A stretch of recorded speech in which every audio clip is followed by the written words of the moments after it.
This is exactly what I needed.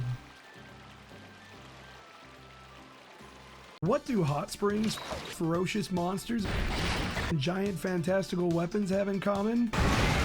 They get me all steamy. Hey, Moxie punchrabbit here, Terry Bogard fangirl and caffeine addict. If you're new to the channel, welcome in. You're gonna get free G's while you're here. Girl, gay, good time. This is my third video on a series I've been calling the Monster Hunter Grand Tour, where I take a meandering walk through the Monster Hunter games with plans to cover the entire series. In the last video on Monster Hunter Dose, I got my skull thoroughly caved in by a mixture of crabs, monkeys, and hogs, and decided I needed a little vacation. So, crack open a cold one, dip your toes in the hot tub, and settle in for what might just be the coziest Monster Hunter game out there.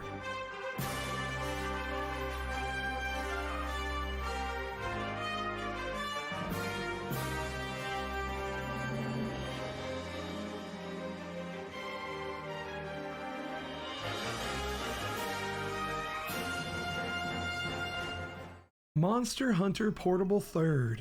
This one's intriguing to me. It's something of a repackaging of Monster Hunter Tries content into a new story slapped on the PSP and only ever released in Japan. We start with a gorgeous cutscene showing off various hunters, palicos, and some of the new monsters we'll be tackling. As always, it's completely peak and does the job getting me eager to jump right in. I already used it in the intro montage, but god damn, Portable 3rd's rendition of Proof of a Hero kicks so much ass. This one might be my favorite, and that's saying a lot because Generations Ultimate's version also slaps super hard and was my favorite up to this point. Transition to a more peaceful and serene shot of our home for this entry, Yukumo Village. We've got hunters going about their various business, getting geared up, enjoying a drink, relaxing in the hot springs, and then, oh boy, here comes the winner of the 20th anniversary popularity poll. Zinogre's intro here is really sick. My ass was sitting there with my jaw on the fucking floor watching this cinematic play out. That's not all though. After character creation, we get another cinematic from the perspective of our character.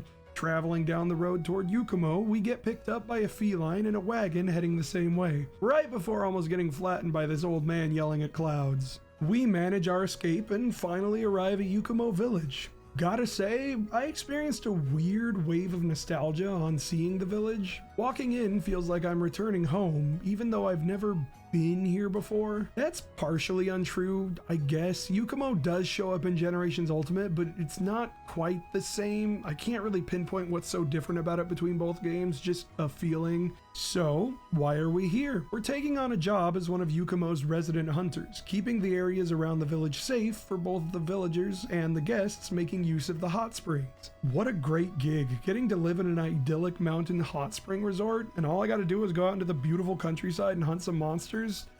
Yeah, that's a pretty easy answer on my part, gang. The village is fucking gorgeous too. The layout has a very cozy, sort of snug feeling. You become enveloped by the welcoming environment as you ascend from the entrance up toward the bathhouses. A blacksmith, some shops. It's okay, Eggy. You crack when you feel like it. Heading up the stairs, we have the bathhouses, of course. Off to the right are the footbaths and the quest exit, and to the left is the guest house, where we'll be staying, and the Grand Miyama, who can get us sorted out with some palico companions. If you've only played Monster Hunter World or Wilds, you're likely used to only ever having one Palico companion who's your little buddy that's with you through the entirety of your journey. The Pikachu to your Ash, the Agumon to your Tai. In other games, Palicos are more of a underling army you train up and equip to either accompany you on hunts or send out on missions. I mean, sure, you'll probably end up with a couple that are your permanent hunting companions, but much like equipment, you can have a Palico suited for any situation. Bringing up World and Wilds in the same sentence makes me think about how large swaths of people seem to have Berenstained themselves into saying worlds instead of world. Kind of a funny phenomenon. Totally not entirely enraging every time I read it online.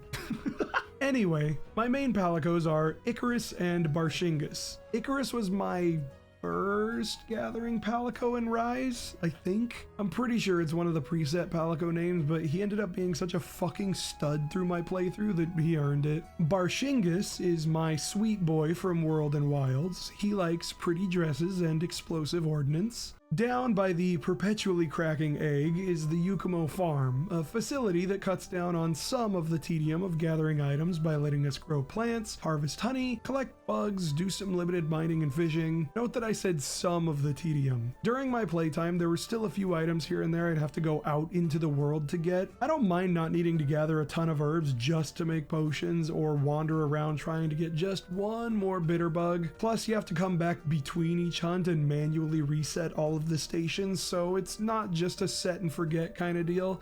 There's some opportunity cost involved, mostly being time, but there's some resource cost later. That's more or less the grand tour of the village. Oh, there's also Poogie. I first tried the petting minigame and now it hangs out in my house. It's not a moofy, but that'll do, pig. The third generation of Monster Hunter brought us the Switch Axe, the first weapon I really fell in love with when Rise grabbed hold of me. Outside of a bit of hammer, you're going to be seeing a lot of this weapon. It's got two modes, axe and sword, which it switches between with the tap of a button, whether it's stationary or after certain attacks. You're pretty mobile in axe mode, capable of moving at jogging speed while throwing out wide sweeping attacks or adjusting your positioning with a thrusting attack that can chain into a sword mode switch attack. Outside of mobility, the main purpose for being in axe mode is letting this little gauge right here refill. This gauge depletes when in sword mode, and when it drops below the arrow here, we can't go back into sword mode until it refills, or we manually reload the file used as the weapon's power source. Okay? Okay. Now we can talk about sword mode. In sword mode, your character moves slower, but attacks won't bounce on hard parts, and they gain the benefit of whatever file type your Switch Axe has. Power files add more raw damage to your attacks. Element and status files add the relevant damage type to sword attacks. For instance, a purely physical Switch Axe with poison files will build up poison status on the monster when hitting it with the sword. Finally, there's exhaust files, which contribute to draining a monster's stamina whenever it procs. Sword mode also lets us do an element discharge, a very stationary attack where the blade is thrust forward, vibrating out rapid damage ticks before ending in a big explosion that consumes a significant chunk of the gauge and shifts the weapon back into axe mode. You can also do a shorter version of this attack, but there's no vibrating damage ticks and the explosion does quite a bit less damage. It's good for if a monster's about to move out of your range, but you can still catch them with the blast. Okay, how about our pre-hunt prep? Most of the time, we're ordering massive plates of food for our stats and buffs. In Yukumo, hunters are built different. Strip down, sit your ass in the hot spring, relax, maybe play with some duckies, hop out and crack open your favorite cold one, strap up and go rampaging through the misty peaks like a pissed hockey player who looks at the penalty box like it's his summer home. Our quest giver for the village experience is this refined lady, the Yukumo chief. She pretty. Unique mushrooms, Kelby horns, item deliveries. Yeah, these are 1-star quests, alright. I don't think I need to spend too much time here, do I? Well, our first new large monster gets introduced as part of a gathering quest, specifically for honey. This very hungry bear with a rumbly in his tumbly is Duramboros. Technically, he's not new to me. This thing's everywhere in Rise, but it's nice to see it in its origin game. His claw swipes are a little nastier than in Rise, though. I don't think you're meant to slay it in this quest, but I did, which makes it really funny that the urgent quest to get to 2-star hunts is slaying an Duramboros, like another one. In addition to our village and hub quests, we'll routinely get access to hot spring and drink quests to increase the stats we get from the hot spring and the selection of drinks available to us. 2-star quests give us access to new maps, the sandy plains and flooded forest. If you've played Rise and you've been to these zones, I think I like the original Flooded Forest better. Rise's version is a little muddy, and I'm not just saying that because of all the water. The visual design just doesn't hold up to the modernization, I think, and it's a little cluttered. The original's cluttered and can be a bit confusing to navigate at times too, but overall the sense of scale and visual clarity is better here. Sandy Plains definitely holds up a bit better in the transition to Rise, but again, there's that scale issue. It's more compressed and squished together in Rise. The game was developed for the Switch and hardlocked to 30 FPS in an RE engine game. You know, the engine Capcom uses for high fidelity games that take place in relatively sectioned off spaces, like modern Resident Evil and the remakes.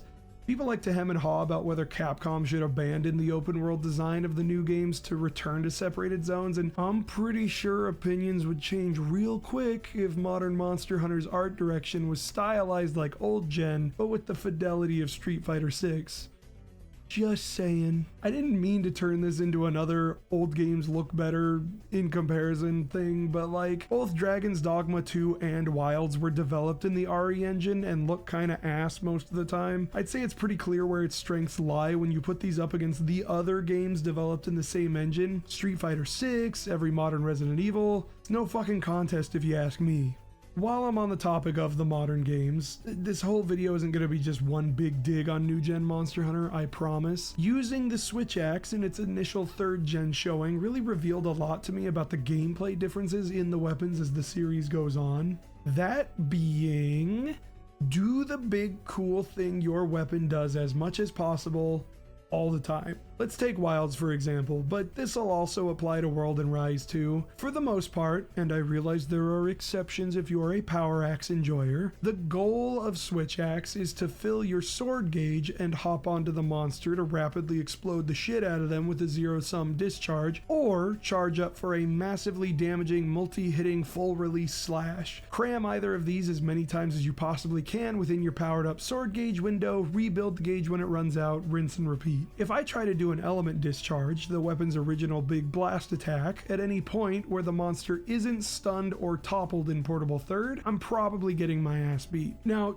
to be clear, I'm not saying that in modern Monhun you can just spam the... Actually, now that I think about it, the ZSD is incredibly spammable. You can still take damage while you're on them, but I'm pretty sure I can count on one hand how many times I've carded while busting bunny bombs deep inside a mounted monster. What I'm getting at here is that in Portable Third, and I suppose this extends to every other old gen game with Switch Axe, I gotta use most of the weapon if I want to succeed. Use the mobility from the axe thrust in one of the sword slashes, use the sidestep dodge properly out of my attacks, navigate between axe and sword during my combos so I'm not wasting time with the fairly lengthy transformation, use the upswings for reaching tall parts, you get it. The element discharge ends up being treated as more of a bonus, something you get to do to really unleash on a monster when it's toppled or otherwise indisposed. A special treat you get as a reward for thriving within the gameplay, and not a dopamine addiction machine that you center every possible second around achieving. Looks cool, not as rewarding. Alright, so 2-star quests are fairly standard. We get another new monster in the Great Jaggy and its smaller Jaggies. This is the first of our new Raptor trio, more or less replacing the Drome trio from the earlier games. I really like how these monsters are animated. The small ones bounce around and try to circle around behind you to cut off routes of escape. Real pack hunter behavior. I didn't think too much of Great Jaggy and Rise, but something about the texture work on this one makes it look really cool and at least a little intimidating. Bulldrome makes a return, and hey, what do you know, he's not a complete pain in my ass to deal with. He's still got some bullshit, but he's not dishing out an intense chunk of damage by just glancing at me. Speaking of things that could kill with a glance, fucking Zinogre showed up in this quest, which from my understanding is up to random chance on some 2-star quests. You've caught me at a bad time, but I could take a swing or two.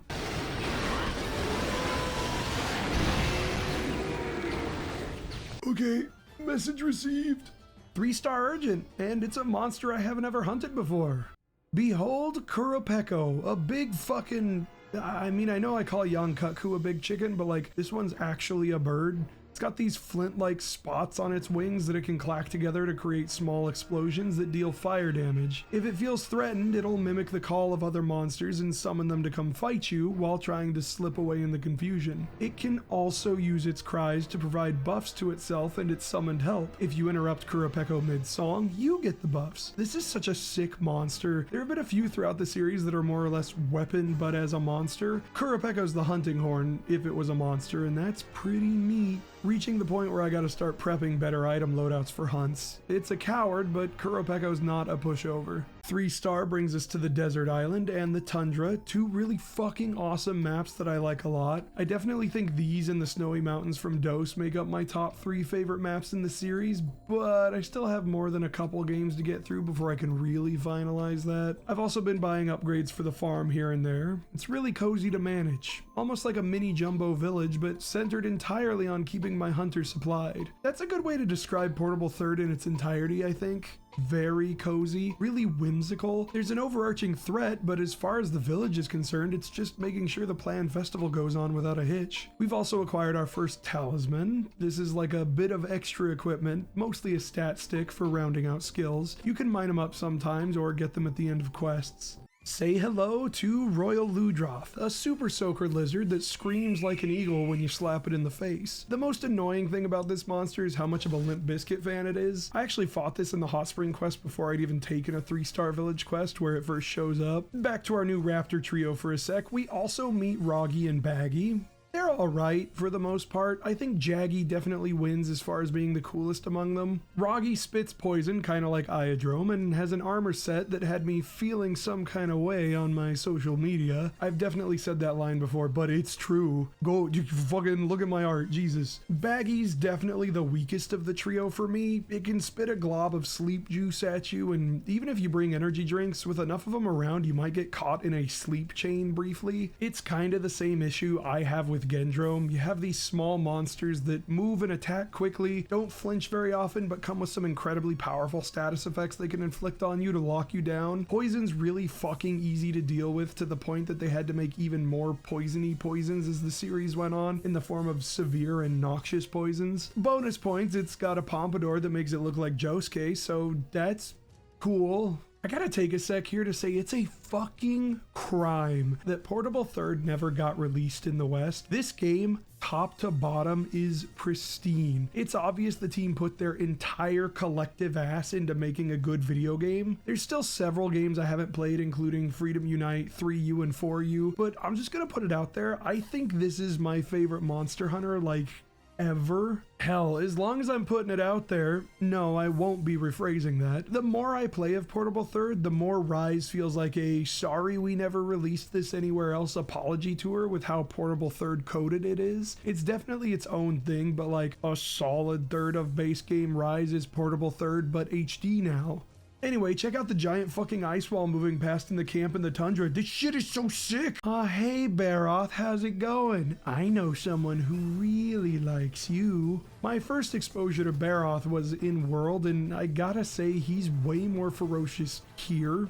His hides are really cool looking burnt orange instead of the like sad gray and brown it is in future entries. His tail plays so much more of a part in his attacks too. I'm not used to his charging attack having an active hitbox on the tail, so I was getting clubbed left and right after trying to capitalize on his recovery after a charge. Ah well, it doesn't stop me from giving it the old Tanya Harding to bust that crest off and wrap the hunt up real quick. We've also got Lagombi. It's a big rabbit bear with an armored tummy who Tokyo drifts around the snow on its belly. It's fine, pretty inoffensive monster. It can chuck snowballs at you and back its dump truck ass up to bowl you over. I like the way the armor looks. I honestly forget this thing exists most of the time. It's definitely overshadowed by Arzuros as far as a big bear monster goes. It also doesn't really do anything I'd consider rabbit coded. Like its environment being in the snow, sliding around, throwing big snowballs. I'd expect this moveset from a polar bear or a penguin really. Holy shit, a penguin monster would be so sick. Capcom, that one's free. You can just have that. Our next urgent quest is to tackle a Rathian who's drawn a bit too close for comfort to the village. Hunted her plenty of times before, though she did take me by surprise by hitting me with the double backflip tech. Normally she doesn't do that till high rank. Nibble Snarf, what a cool fucking monster. Cephadrome done right. He swims around under the sand a bunch, but it's all in service of trying to chow down on you instead of playing keep away for most of the hunt. Good thing I came ready to bomb some Dodongos, because if you can manage to get him to eat a barrel bomb, you can yank him out of the sand and wail on him for a bit. He can also spit and shit sand if you're not careful, but he'll go down eventually. Seriously super cool. It's set his peak. Fucking just look. In contrast, Volvidon's up next. This is a monster that was designed.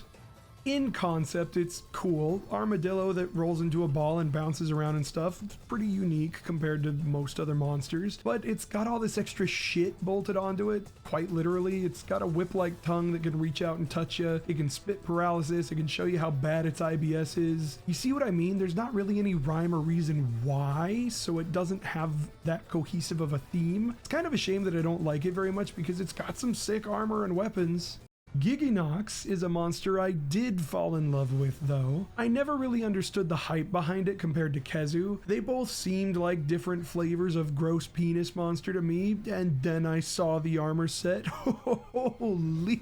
The evil shonen antagonist vibe is strong with this one. Plus, this longsword is crazy sick. Another set that had me feeling some kind of way on Twitter. Giginox has poison for days, and its near symmetrical design means its movements are usually done to try and confuse you on where its head actually is. Lots of twisting flips and attacks from odd angles. It can also create exploding poison globs and large egg piles that spawn Giggies who will try to latch on and give you the suck.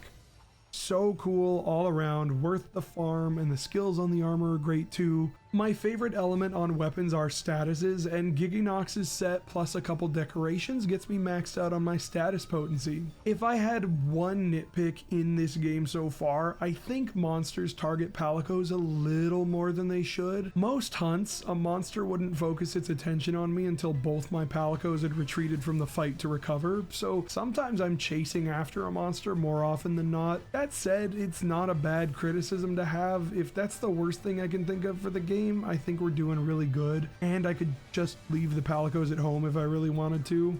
I don't want to, I love them. That said, it's time! The festival's around the corner, and that Zenogre that kicked our ass is roaming far too close to Yukumo to ensure the safety of the guests. Time for us to take it out. Whoever had the bright idea to have Zenogre start the quest out enraged, who hurt you?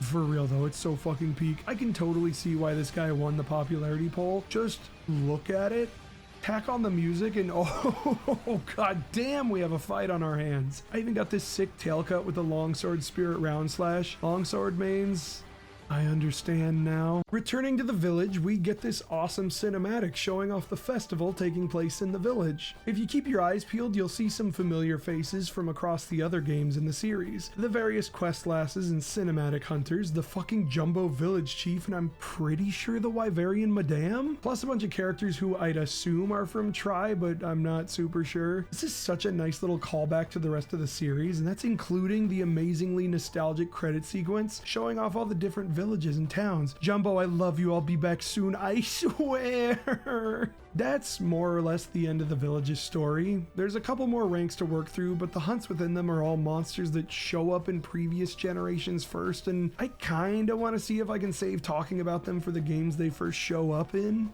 Save for one, that being a monster that has successfully found its way into my top 10. Take a fucking look at Duramboros. This motherfucker, this walking mountain of peak, is so goddamn cool and such a fun fight both in a group and solo. Remember how I said Kurapeko was Hunting Horn the monster? Take a look at Hammer the monster.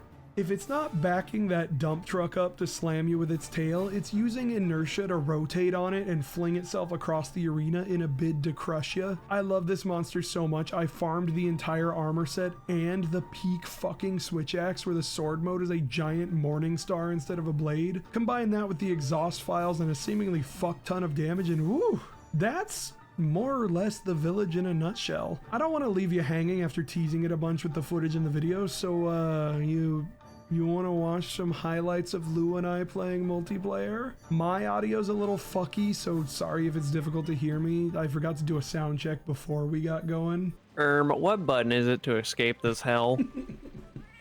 Oh, speaking of hell, I actually fought a Devil Joe in this finally. Oh no.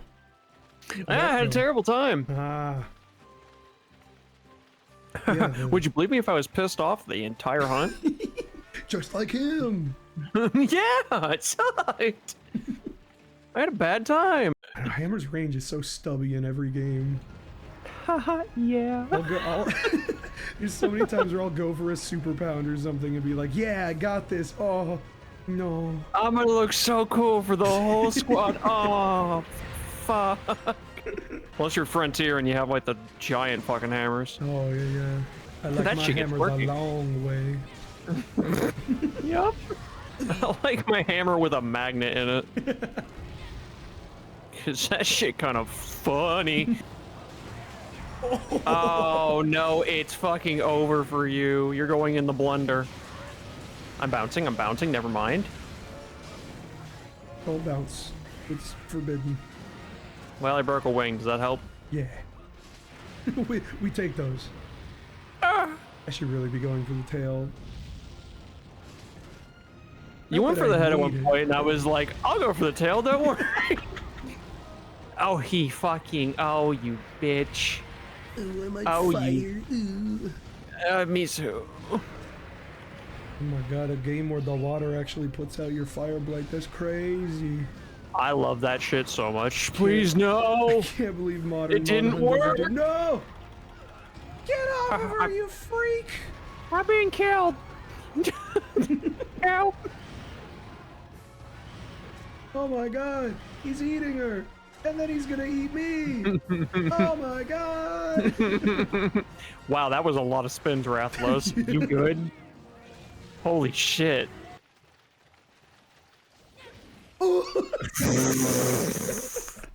The hardest counter you've ever seen. Caught my big toe with that one. Oh god. My bones. Get down. Wow. That weirdly helped. I just went through his attack. Will he eat this piece of meat? Oh shit, nice. Will Devil Joe eat his own tail? Will Devil Joe eat his own meat? Normally you gotta get a rib removed for that. Fly-An, I've got some questions. You're the only one capable of the case. I don't think you did enough research, Fly.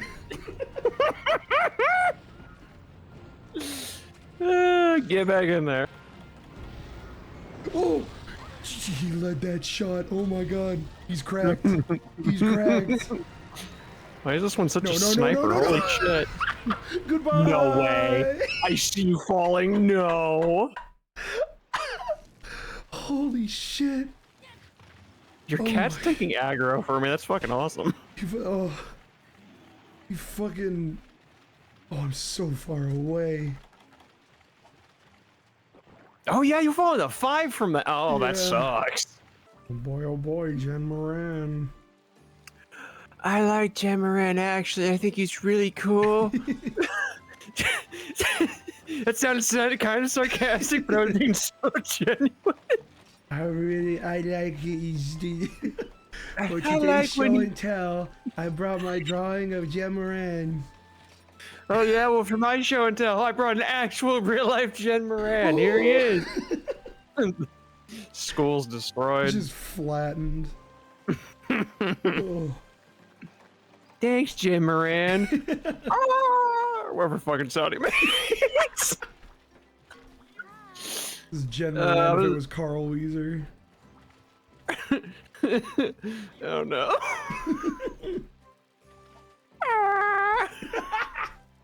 There he is. Jimmy, I think I like Jim Moran. I think he's pretty cool. I like the hot springs here, Jimmy. Sheen, put that away. Your Ultralord figure's gonna get rusty. I did my Ultralord in clear coat.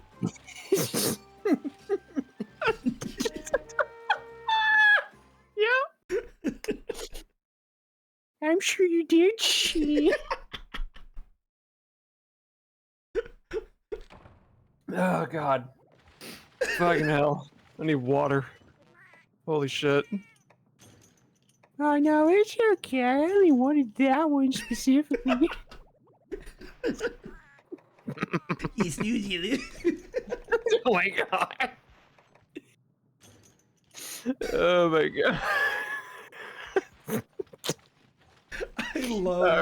I love the idea of a passive-aggressive Carl.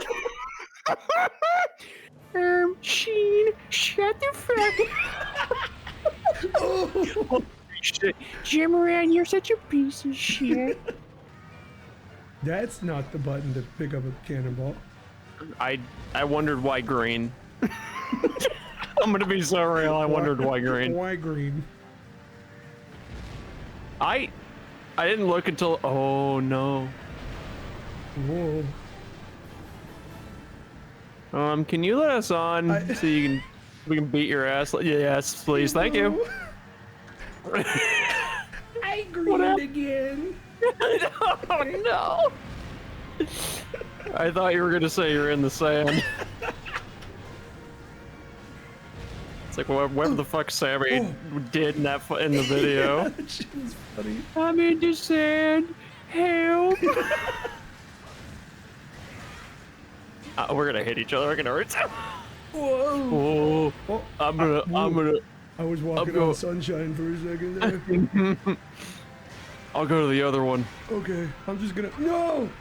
Ah! Oh, I'm in the sand. I was in the sand, but then I was not. Oh. What happened? It's a little quirky. It's on a PSP. That's true. Also, this is a sick ass fight. Yeah, this is awesome. Even though we're yelling over it with Carl and shit. I broke him. I put a hole in him. Jimmy. I don't like Jimmy Ray. He's actually gonna piss me off. Oh. I got thrown. Oh no. Good luck. It's up to you now. I'm on the other side of him from the boat. Surely nothing will go wrong. Well, if I hit you with this cannonball by accident, haha. Deserved. Did it work? Yeah, we have bombs, don't we? We do have bombs. Well, that was damage. Oh, flailing. Anti-dragon bomb. That's big and has a fuse. Okay. I flee. Run. Oh, I poked a hole in him. Let's Oh, go. shit. Come here, give me that fat fucking head of yours. Yep. Realize the phrasing on that. It could have been better. Maybe not so great. Oh no. I'm in the sand. Help. I thought, hey, what's Oh, up? you're also in the sand. Help. I thought maybe I could get on his tusk. Did it work? I could not.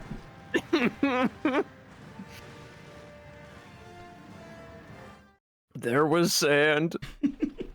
Oh. It's in everything. There's sand in my crevasse. Help. My switch eggs don't work no more. Yeah? Yeah. I just like being on the ballista. I like the sounds it makes. Oh god, there he is. Do you want to hit the button or do you want me to hit the button? Oh, No, wait, that was not. oh. Oh I've no! made We're a gonna have mistake. problems. Oh god. Oh no. Alan, we're so fucked. So fucked. We don't get a do-over. Oh no. Oh no. Well, I messed it up. oh, I got you. Did it help? I'm in the sand. Are you okay? I actually had to look. It's like there's no way I shot you over the railing. It'd be really funny. Oh no, it's fine. It's fine. Yeah, I didn't want to do that anyway. I don't want that shit anyway, Sheen. Ballista. I'm gonna get that damn tusk. Blast. Oh, he's mad. Oh, he. Oh, was that Tusk? That was Tusk. Oh shit! Yeah. Let's go. I'm out of ammo. I'm going on. He was not ready to be boarded. I'm in the sand. Lou, I'm in the sand. You. Oh. Your cat shot him for the win, by the way. Let's go, And then Barshitas. it's still shooting. That's my boy. That's my sweet little boy. That was crazy. I'm still in the sand. I see you back there. There he goes. We were Belgian Moran and I was in the sand. There was ow. Bye, Jim Moran. I hope you had fun, you big prick. See you later. Dick. Still mad about the sand thing. I have become 97% sand. Oh, don't look at me like that. I fucking love JoJo's. I can't believe we have to wait. Oh, I got you. mud. I'm in the mud. Oh, Yeah, that is. I'm in the mud again. Behold my orb. Behold, I am orbular. Check out my orb. It is me. Me and orb, one being. Moxie orb rabbit. That's me. That's what they call me. New Sona, hear me out. You're a ball with bunny ears. Well, he's a bastard there, eh? Capcom and input reading say it ain't so. Ah, fuck, bud. Oh shit! Please don't look at me like that. Oh, I'm scared. That's a nice potion you tried to drink there. It'd be a shame if something happened to it. It'd be a shame if I ran you over like a fucking train there, eh? Oh god, please don't. I'm happy it was you. That fucking like Midwestern backhanded politeness, like, oh, you chose Dan to sharpen. I see. Okay. Well, you fucked up, bud. As long as that's working for you there. Oh, we have we're a problem. all orb. Oh, Everything no. is orb. Check this out. Wow.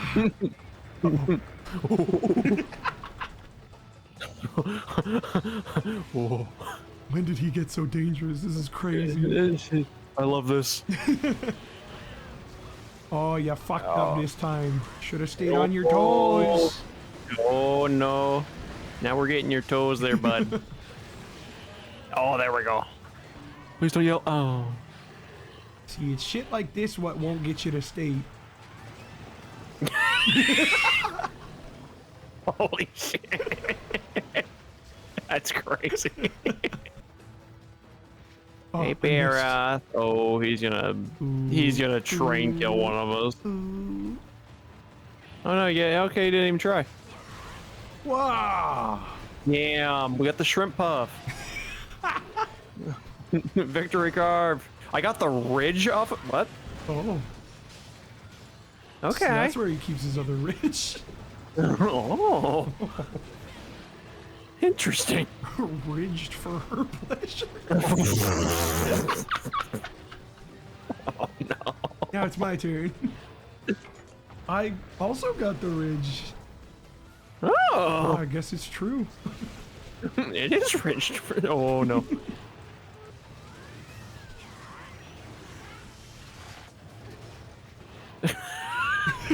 I was edging.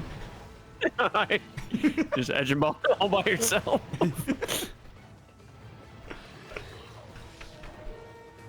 Oh, I'm just gonna sharpen. Please don't turn and fucking kill me. Okay.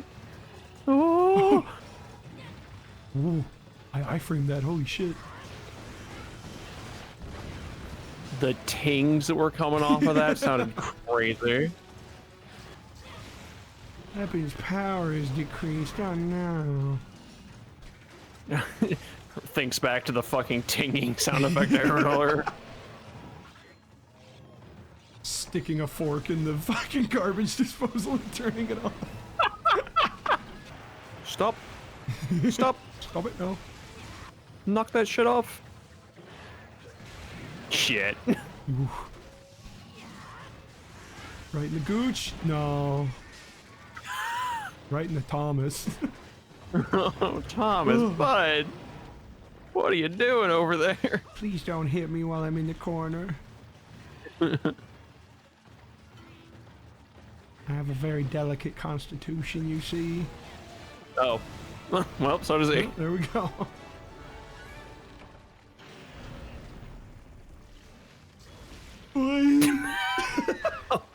Right over him.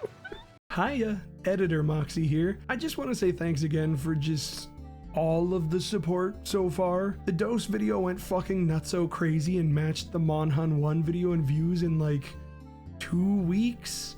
All the comments and enthusiasm around not just my videos, but these games in general is really heartening, and I'm so fucking stoked to keep making videos for y'all. That's including games outside of Monster Hunter 2. I want to go take a look back at some of the stuff I played as a kid and really dig into the experience. I'm already hard at work on the next couple videos. Don't worry, there will be a return to Portable Third for high rank. Lou and I have played a decent chunk of it, and I'll be putting something together. Speaking of, hugest shout out to Louvain, one of the most genuine, kind, and funny people I've ever met. Hanging out with her has had me belly laughing so fucking hard so consistently. Love you, girly. I've got a Strawpage where you can send me questions or doodles. I try to answer them on Twitter and Bluesky as often as I can, with little accompanying doodles of my own. Fan art roundup.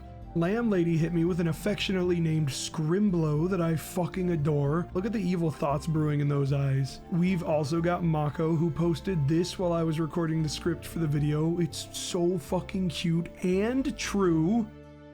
I'm not owned. I'm not owned. Dose did not own me. Next video is going to be a little tiny break from Monster Hunter, but bear with me. I got something fun cooking that I haven't seen a lot of coverage on as far as video essays go, so look forward to that, and I'll be back.